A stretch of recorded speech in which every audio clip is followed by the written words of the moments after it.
Aling maliit, bibigay ko na tong laruan mo. Gustong gusto lagi eh. May laruan po sila aling maliit guys. Binili ko yan.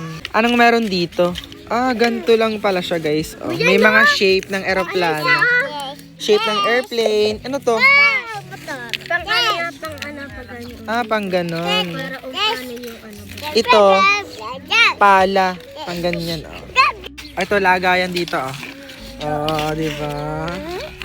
Nakisali rin ng batang ito, maoy. Enjoy na enjoy sila sa paglaro sa buhangin, guys. Si Aling Maliit. Anong ginagawa mo, Aling Maliit?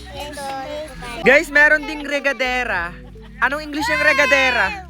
Nag-enjoy sila sa paglalaro, guys. Kasi merong 80 na piraso yung laruan na binili namin. Lalabas kaya ang shape ng kotse dito sa laruan nila Aling Maliit. Go, Aling Maliit. Kaya ako nga mga anak nyo yung mahilig maglaro sa mga buhangin nun. Ito na ang perfect toys para sa kanila. Sobrang mura ngayon ha. For only 127 pesos, meron ka na nito. Kaya ano pang inaantay nyo? Mag-check out na rin kayo.